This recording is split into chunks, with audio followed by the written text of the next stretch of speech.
estuve haciendo relevamiento de información porque surgió esto a la luz luego de esta publicación que se hicieron eco varios medios de nuestro país. Entonces estuve haciendo una consulta porque es un caso, como te dije, que no se tramitó en mi época ni siquiera en asuntos, en donde pudimos realmente verificar que sigue vigente, sigue abierto el proceso por los efectos de la declaración de rebeldía de ciudadano libanés. Como todos saben, luego de ser detenido aproximadamente 2-3 meses en Tacumbú, se dio a una precipitada fuga. En un primer momento creíamos que estaba en Brasil.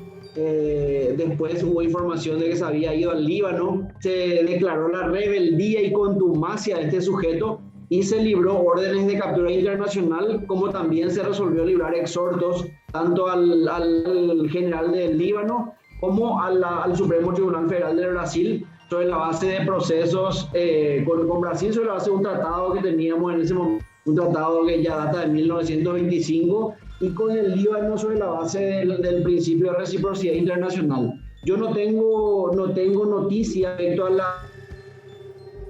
la extradición al Líbano porque realmente no encuentro antecedentes en más de 21 años. El proceso, por los efectos procesales de paraguayo, está aún abierto, por lo menos que sea de mi conocimiento, salvo que la jueza competente, que hoy es la doctora Gloria Garay Irala, que es la jueza de licencia del Luque, jueza de liquidación y sentencia número 1, es la que tiene el proceso hoy, tenga un criterio diferente. Desde mi perspectiva, el proceso sigue abierto en todos los efectos de la declaración de rebeldía que interrumpe el plazo de la prescripción. Entonces no tenemos ningún tipo de cómputo de tiempo en base a eso. Pero la orden de captura en sí sigue vigente. No estamos hablando lógicamente de un juicio oral, estamos hablando de un sumario con base en el proceso viejo y una directa del juzgado de liquidación y sentencia que está a cargo de la doctora Gloria Garay, como te dije, pero está sujeto a la necesaria presencia de Ali Khalil Meri ante la justicia paraguaya, porque no tenemos habilitado el proceso en ausencia. Desde mi óptica, salvo que la jueza del caso tenga una mirada distinta, el proceso de la declaración de rebeldía interrumpió el plazo y no hay ninguna prescripción en el proceso aún.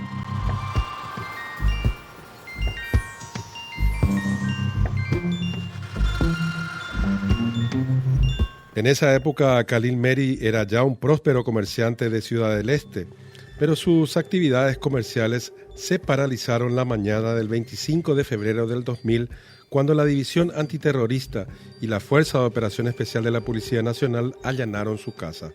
En principio, detuvieron tanto a Meri como a su novia bajo sospecha de violación de derechos de autor. Cuando las autoridades registraron las oficinas de Meri en Galería Page, un complejo comercial considerado durante mucho tiempo por el Departamento del Tesoro de los Estados Unidos como un refugio para las empresas vinculadas a Hezbollah, descubrieron 80 máquinas capaces de producir 20.000 CDs al día, así como CDs pirateados, juegos de PlayStation, software, etc.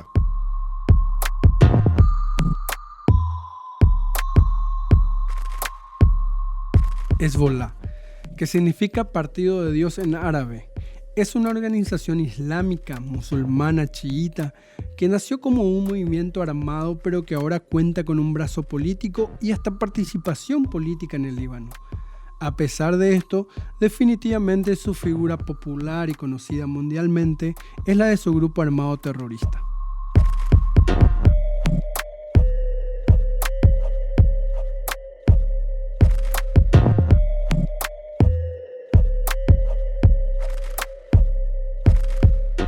La búsqueda también descubrió algo más preocupante: CD con videos de terroristas suicidas antes de su muerte, formularios de recaudación de fondos para Al-Shahid, una rama respaldada por Hezbollah que apoya a las familias de los operativos fallecidos. Una vez que Meri estuvo bajo custodia, sus presuntos vínculos con Hezbollah llamaron la atención en Paraguay y a los países vecinos. Luego su hermano Mustafa Khalil Meri fue arrestado en la Argentina en relación con el atentado de 1994 contra la AMIA. Poco después, el gobierno argentino presentó 2 solicitudes para interrogar a Ali Khalil Meri en relación con el atentado contra la AMIA. Sin embargo, los tribunales paraguayos no cumplieron con ninguna de las solicitudes. El juez a cargo del caso Meri, Rubén Darío Frutos, liberó a Meri a pesar de las objeciones de los fiscales sobre el riesgo de fuga. Para junio del 2000, el acusado habría escapado de Paraguay rumbo a la ciudad brasileña de Foz de Iguazú. Según los informes, había llegado al Líbano en octubre de ese año, donde las autoridades locales se negaron a cumplir con las solicitudes de extradición. En una declaración pública, Meri afirmó que había huido por temor a ser asesinado por la policía, actuando en nombre de la Embajada de Estados Unidos y de la compañía Sony, la corporación multinacional. Finales de los 90, principios del año 2000, la zona de la Triple Frontera en Ciudad del Este era un lugar muy codiciado o muy querido por los famosos pirateros de CD, ¿verdad? O sea, venían cantidad de CD, se grababa y se distribuía a toda parte del mundo.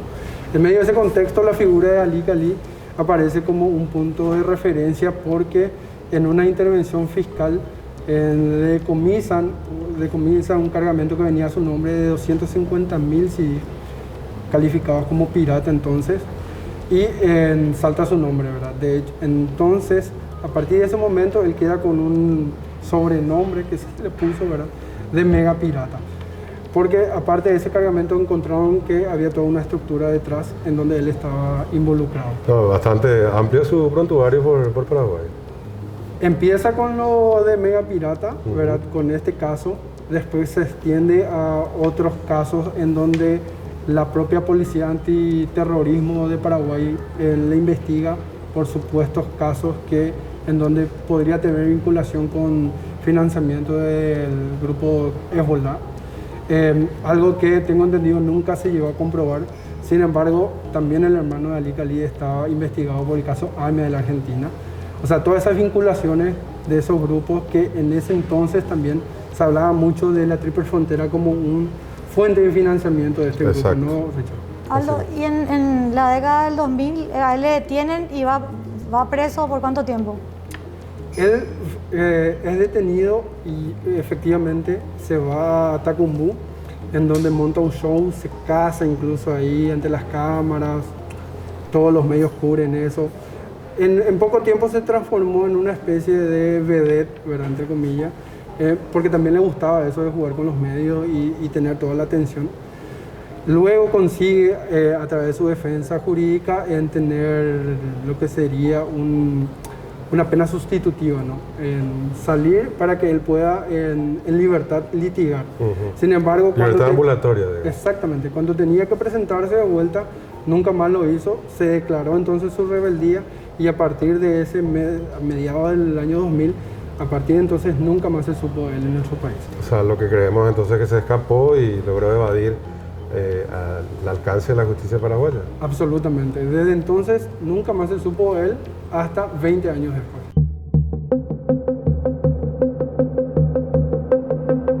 En el 2007, mientras los investigadores paraguayos buscaban al fugitivo Meri, un ciudadano libanés llamado Ali Khalil Mireh anotó a su primera empresa en Sudán del Sur según el Registro Corporativo Nacional. En octubre del 2007, Mireh incorporó otra empresa del sur de Sudán, Skyline Contracting, con su esposa Lila Hijazi. En el 2009, Skyline se convirtió en un proveedor aprobado por las Naciones Unidas y suministró cemento, cables eléctricos, piedra y otros materiales de construcción por valor de $2,2 millones a la División de Adquisiciones de Naciones Unidas durante los próximos 5 años. Para el 2013 había registrado no menos de 10 empresas, incluida Skyline Travel Insurance Agency, una empresa de propiedad conjunta con Nyawich Thomas Duot, la hija de Thomas Duot, director general de la Oficina de Seguridad Externa del Servicio de Seguridad Nacional de Sudán del Sur.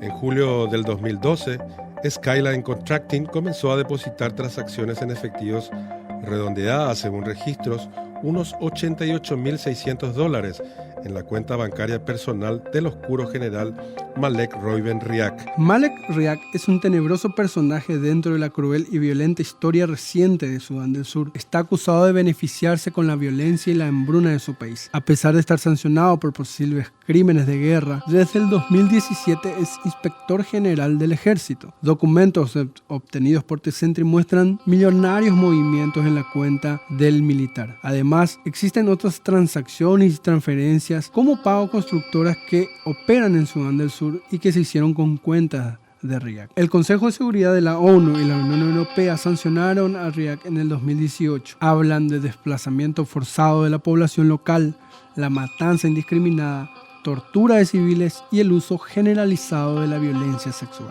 En mayo del 2014, Miree completó la construcción de su empresa insignia en Sudán del Sur, el Crown Hotel de 120 habitaciones que recibió el premio Hotel del Año de este país. Aunque Sudán del Sur se había asumido en una guerra civil en diciembre del 2013, Salva Kiir, presidente de este país, abrió personalmente el hotel. Nombrado por el Financial Times como el mejor lugar de la capital si desea toparse con todos los hombres del presidente, los principales banqueros y los negociadores de la ciudad, el hotel recibió a ministros de gobiernos de alto perfil, ejecutivos de empresas e incluso un presidente de la FIFA.